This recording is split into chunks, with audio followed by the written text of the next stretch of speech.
அனைவருக்கும் இனிமையான மாலை நெருங்குகிற நண்பகல் வணக்கங்கள்.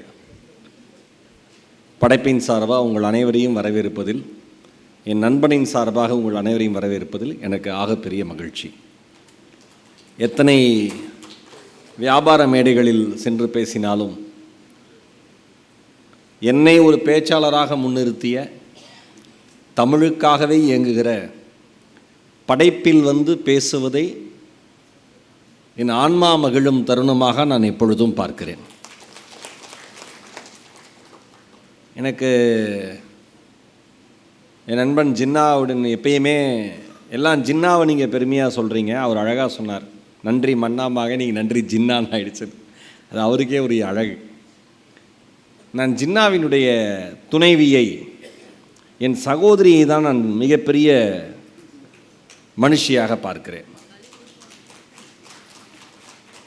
ஒரு கணவர் மொழி ரீதியாக இயங்குகிற பொழுது அதனால் இழப்பு மட்டுமே இருக்கும் என்று தெரிந்தும், இருக்கிற நேரம் குறையும் என தெரிந்தும், இனிமேல் சமூக ஆர்வலராக என் கணவர் நகர்ந்து விடுவார் என்கிற எண்ணம் இருந்தும் அவரை முழு மனதோடு அனுமதிக்கிற என் சகோதரிக்கு ஒரு அரங்கம் நிறைந்த கைத்தட்டலை தருமாறு தாழ்மையுடன் கேட்டுக்கொள்கிறேன். படைப்புன்னு ஒன்று ஆரம்பிக்க போகிறேன்னு ஜின்னா சொன்னோன்னே அப்படின்னா அதோடு முடிஞ்சு போச்சு கதை. பல தான் எல்லாருடைய வாழ்க்கையுமே முடிஞ்சு போயிருக்கு. இந்த மேடை சொன்ன மாதிரி சாதாரண மேடையாக நான் பார்க்கல. ஏன்னா எப்பயுமே நம்ம எல்லாருமே என்ன பண்ணுவோன்னா, இப்போ ஐயா பாஸ்கரன் சார் பேசுனது சொல்கிறேன், நம்ம சிஎமுத்து சாரை பற்றி பேசுகிறப்ப சொன்னாங்க. நான் ஒரே ஒரு விடயம் ஒரு விஷயம் தாழ்மையுடன் பதிவு பண்ணிக்கிறேன். இங்கே இருக்கிற அத்தனை பேரும் நாம் பேசுகிற தளத்தில் சிஎமுத்து அவர்களையும் அமுதபாரதி அவர்களையும் தொடர்ந்து பேசிக்கொண்டே இருந்தோம் என்றால் உலகம் முழுக்க இருக்கிற தமிழர்களின் காதுகளில் அவர்கள் பெயர் சென்று சேரும். கரெக்டாக? சரியா நான் சொல்கிறது? நாம் கொண்டு போய் சேர்க்கணும்னு நினைக்கிறோமே ஒழிய கொண்டு போய் சேர்க்கிறோமாங்கிற கேள்வியை நான் முன்வைக்கிறேன். கிடைக்கிற வாய்ப்பெல்லாம் பயன்படுத்துங்க.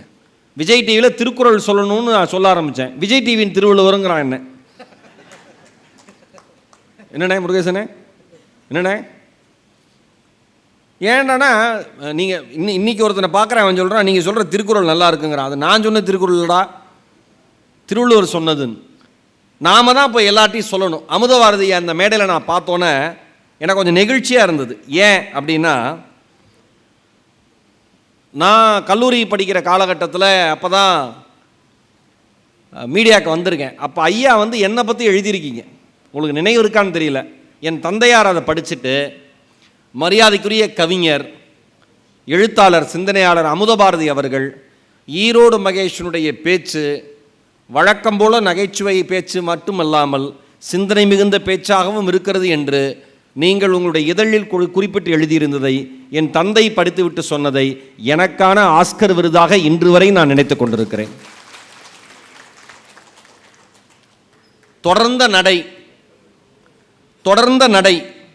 நத்தையின் காலடியில் மலை உச்சி. ஐயாவோட கவிதை ஐக்கு. தொடர்ந்த நடை நத்தையின் காலடியில் மலை உச்சி. நீ வேகமாக நடக்கிற மெதுவாக நடக்கிறையா முக்கியம் இல்லை, நடக்கிறையா. நீ நடக்கிறையா நடக்கலையா முக்கியம் இல்லை, தவழ்றையா. நீ தவழ்றையா தவழலையா முக்கியம் இல்லை, ஊர்ந்தாது போறையா, நகர்ந்துக்கிட்டே இரு. அதான் வாழ்க்கை. இன்று வரை அமுதபாரதி என்கிற இந்த 80 வயது கடந்த குழந்தையை நகர்த்தி கொண்டே இருப்பது மொழி மட்டும்தான். சிஎமுத்தையா சிரிக்கிறப்ப பாருங்க, ஒருவர் சிரிக்கிற பொழுது அவர் உள்ளம் எப்படிப்பட்ட உள்ளம் என்று நமக்கு தெரியும். சில பேர் சிரிக்கிற பொழுது நாம் விழுந்திருப்போம்,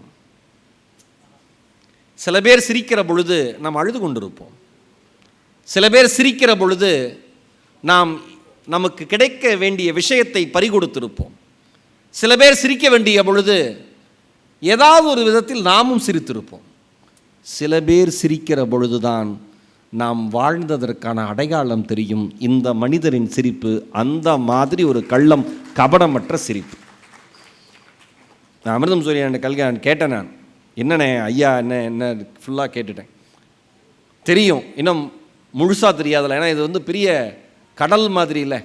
இதில் எல்லா மனிதர்களையும் தெரிஞ்சு வச்சுக்கணும். எனக்கு என்ன பிடிக்கும் படைப்பில் அப்படின்னா, நம்ம கேள்விப்பட்ட பெயர்களை அல்லது நம்ம படித்த மனிதர்களை, நாம் கொண்டாடிய மனிதர்களை பார்க்காம இருப்போம்ல, அவர்களையெல்லாம் பார்க்க வைக்கிற ஒரு இலக்கிய திருவிழா தான் படைப்பினுடைய ஒவ்வொரு ஆண்டு திருவிழாவும். அதை நான் மனசார பாராட்டுறேன், சின்னாவை மனசார பாராட்டுறேன். நீ இவர் நம்ம இந்திரனையா ஒரு விஷயம் எழுதியிருப்பார். நம்ம எப்படி நம்ம இலக்கிய தரத்தை எப்படி உயர்த்திக்கணும்னு ஒன்று சொல்லியிருப்பார் இந்திரன் ஐயா. உனது கார் ஜெர்மனி கொடுத்தது, உனது பீட்சா இத்தாலியன் கொடுத்தது, உனது சிக்கன் கபாப் துருக்கி கொடுத்தது, உனது ஜனநாயகம் கிரேக்கம் கொடுத்தது, உனது காப்பி பிரேசில் கொடுத்தது, உனது எண்ணெய் வளைகுடா கொடுத்தது, உனது எலக்ட்ரானிக் கருவிகள் சீனம் கொடுத்தது, உனது எண்கள் அரபி கொடுத்தது, உனது வோட்கா ரஷ்யன் கொடுத்தது, உனது கவிதை தமிழ் கொடுத்தது. உனது வாழ்க்கையே சர்வதேசத்தன்மையுடன் இருக்கிற பொழுது, அதுக்கப்புறம் அவர் எழுதுனது தான் அழகே. உனது வாழ்க்கையே சர்வதேசத்தன்மையுடன் இருக்கிற பொழுது நீ எழுதுகிற கவிதையிலும் சர்வதேசத்தன்மை இருக்க வேண்டாமான்னு கேட்டார். கவிதைகள் சர்வதேசத்தன்மை தான். ஒன்றும் இல்லை. இப்போ லவ்வாயனம்னு ஒரு புத்தகம் நான் ஏறணும்னு கையில் கொடுத்தாங்க. பிரிக்கிறேன், பக்கம் 60. நான் கவிதை எழுதுவதற்கான காரணங்கள் 2 அந்த மனுஷன் எழுதியிருக்கேன். என்னடா 2ன்னா, நீ சிரிக்கிற பொழுதெல்லாம் கவிதை எழுதுவேன். ரொம்ப நக்கல் பிடிச்ச ஆளியா. அப்புறம் 2வது வரி பார்க்குறேன், உன்னை சிரிக்க வைப்பதற்காக கவிதை எழுதுவேன். இப்போ சொன்னோன்னே இப்படி மகிழ்ச்சியாக இருக்குது பார்த்தீங்களா? இதுதாங்க கவிதையை செய்யும். ஒரு கவிதை என்ன செய்யும்னு கேட்பாங்க. நான் ஒன்று சொல்லவா? நான் ரொம்ப மகிழ்ச்சியாக இருக்கிற பொழுதையும் புத்தகங்கள் படித்து தீப்பேன், ரொம்ப வருத்தத்தில் இருக்கிற போதையும் புத்தகங்கள் படித்து தீப்பேன், எழுதுவேன். ஏதாவது எழுதுவேன், ஏதாவது படிப்பேன். ஏன்? எனக்கான ஒரே வடிகால் தமிழ் மட்டும்தான், மொழி மட்டும்தான், எழுத்து மட்டும்தான், வாசிப்பு மட்டும்தான். இப்படி இருந்துட்டீங்கன்னு வச்சுங்களேன், கொண்டாடிடலாம். அவ்வளோ பெரிய விஷயம். இங்கே இவ்வளோ பெரிய ஜாம்பவான்களை ஒரே இடத்துல உட்கார வைக்கிறதும், நாம் அவங்கள பார்க்குறதும், அவங்க இவங்களுக்கான விருதுகள் தரதும், அதை நாம் கொண்டாடுறதும், வருடம் நடக்கிற திருவிழா. ஒரு 10 வருஷத்தில் நான் 4-5 வருடம் வந்திருப்பேன்னு நான் நினைக்கிறேன். இன்றைக்கு 10 ஜின்னா சொன்னான், மச்சி உன்னை பிடிக்கவே முடியல, தயவு செஞ்சு வந்துரு. அவர் சொன்ன வார்த்தை தான் அலைபேசியில், தயவு செஞ்சு வந்துரு 27ஆம் தேதி. மச்சான் எப்போ வரணும்னு கேட்டேன். என் நண்பனில் என்னை புரிஞ்சு வச்சவன், உன்னால் எப்போ வர முடியுமோ அப்போ வந்து சேரு. என்னடா அப்படி சொல்லிட்டேன்? உன்னால் அப்படி தான் முடியும், எப்போ முடியுமோ அப்போ வந்துரு, வா. இப்போ சிறைத்துறை சம்பந்தமாக அதில் ஒரு நூலகம் அமைப்பது தொடர்பாக ஜின்னாவும் படைப்பும் செய்கிற வேலை இதுவரை உலக இலக்கியத்தில் யாரும் முன்னெடுக்காத ஒரு மிகச்சிறந்த வேலை. யாருமே அதை பண்ணலை.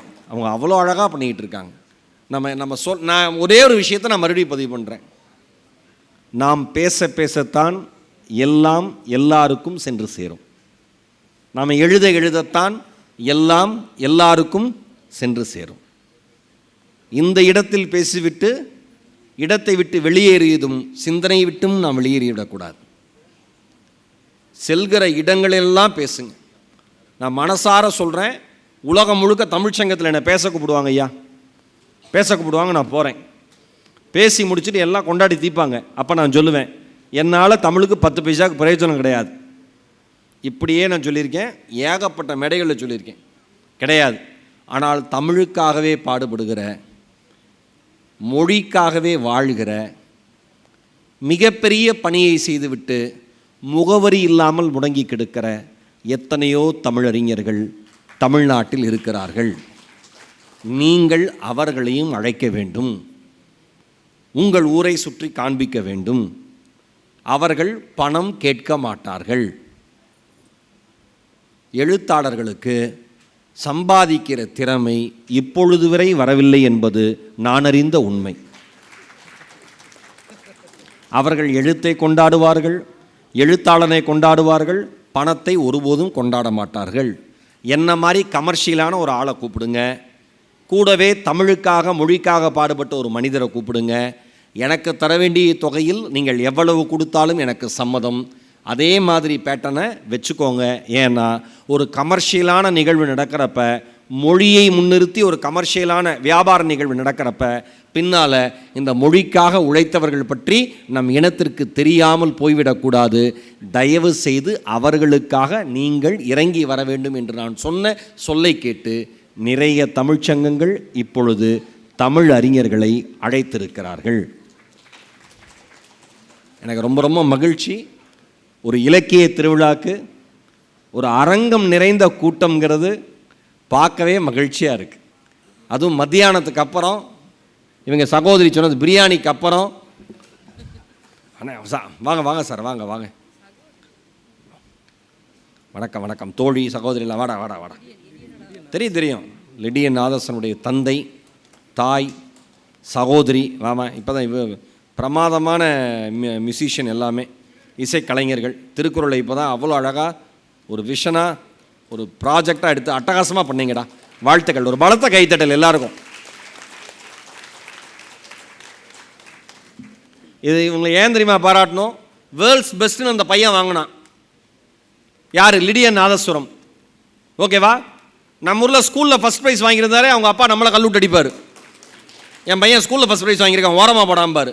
அவன் வேர்ல்ட்ஸ் பெஸ்ட்டுன்னு வாங்கின பையன். ஆனால் அவருடைய தன்மை பாருங்கள், பணியுமாம் என்றும் பெருமை அப்படியே இருக்கும். அதனால தான் அவங்க குழந்தைங்க 2 பேரும், வந்துட்டா நான் தம்பி, நான் கவனிக்கலடா சொல்லலாம், அக்கா சேர்ந்தா வந்தியா, ஓகே எந்திரிச்சு நில்லுங்க 2 பேரும். அக்கா தங்கை பாருங்கள், அக்காவும் தம்பியும் ஒரு பலத்த கைத்தல் கொடுங்க. அக்கா வாங்கக்கா, சுமதி அக்கா, என் அன்பு அக்கா. அதாவது ஒரு குடும்பம்னா எப்படி இருக்கணும்னா, நான் இதை மட்டும் சொல்லி முடிச்சிடறேன். சின்ன நேராகி போச்சு தெரியும், அவன் கண்ணிலேயே டைம் ஓடுறது தெரியுது. நோபல் பரிசு மேரி கியூரி, அந்த அம்மா நோபல் பரிசு. அவங்க கணவர் பியூரி கியூரி நோபல் பரிசு. அவங்க பொண்ணு ஐரீன் நோபல் பரிசு. அவங்க மருமகன் நோபல் பரிசு. கரெக்டாங்கய்யா? குடும்பம்னா எப்படி இருக்கணும்? போன மாதம் ஒருத்தரை பார்த்தேன், இப்போ தான் வெளில வந்தேன். பையன் போயிருக்கான், அம்மா விற்க போயிருக்கு, முடிஞ்சு போச்சு கதை. ஒரு குடும்பம் எப்படி இருக்கணுங்கிறதுக்கான அடையாளம்னு ஒன்று இருக்குல்ல, அந்த மாதிரி இவங்கெல்லாம் எவ்வளோ அழகு. அப்படி அப்படி பணிவாக வந்துட்டு பணிவாக போகிறது ரொம்ப மகிழ்ச்சி. இந்த நேரத்தில் அவர்கள் ஆசீர்வதித்து அமுதபாரதி ஐயா, என் பேச்சு போட்டிக்கெல்லாம் நடுவராலாக வந்திருக்கீங்கய்யா. அவங்க எத்தனையோ மனிதர்கள், லட்சக்கணக்கான மனிதர்கள் நீங்கள் சந்திச்சிருப்பீங்க, நினைவு இருக்காது. ஆனால் நடுவர்கள் யாருன்னு எனக்கு நினைவு இருக்கும். ஏன்னா நீங்கள் தானே பரிசு சொன்னது, நினைவு இருக்கும்.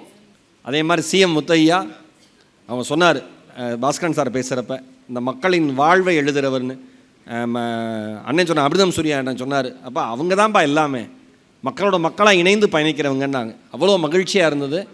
இந்த படைப்பில் அவர்கள் பார்த்து வளர்ந்த பிள்ளை, ஐயா பார்த்து வளர்ந்த பிள்ளை நான். இவங்களோட ஆசீர்வாதம்லாம் எங்களுக்கு வேணும். எங்களால் முடிந்தவரை நான் போகிற தளங்களில் தமிழையும் இணைத்து கூட்டி செல்கிறேன். அதை விடவே மாட்டேன். அது எப்பயுமே இருக்கும். எவ்வளோ கமர்ஷியலாக பேசினாலும் நடுவு ஒரு கவிதையை சொல்லுவேன், எவ்வளோ கமர்ஷியலாக பேசினாலும் ஒரு நாலடியார் சொல்லுவேன், எவ்வளோ கமர்ஷியலாக பேசினாலும் எழுத்தாளர்களை பற்றி சொல்லுவேன். இது என் வேலை, சொல்லிக்கிட்டே தான் இருப்பேன். அதை நீங்கள் எல்லா தளங்களிலும் என்னை பார்க்கலாம். இந்த இடத்துல அவர்கள் ஆசீர்வதித்து வளர்ந்த பிள்ளையாகிய நான் அப்படிங்கிறதுனால நம்ம அமுதபாரதி ஐயாவுக்கு அவர்கள் ஆசீர்வாதத்தில் சம்பாதித்த நான் அவர்களுக்கு 25,000 ரூபாயும், சிஎம் முத்து ஐயா அவர்களுக்கு 25,000 ரூபாயும் படைப்பில் ஒப்படைக்கிறேன். உங்களுடைய மிகப்பெரிய ஆசீர்வாதம் எங்களுக்கு தேவை. ரொம்ப மகிழ்ச்சி. தொடர்ந்து எழுதுங்க.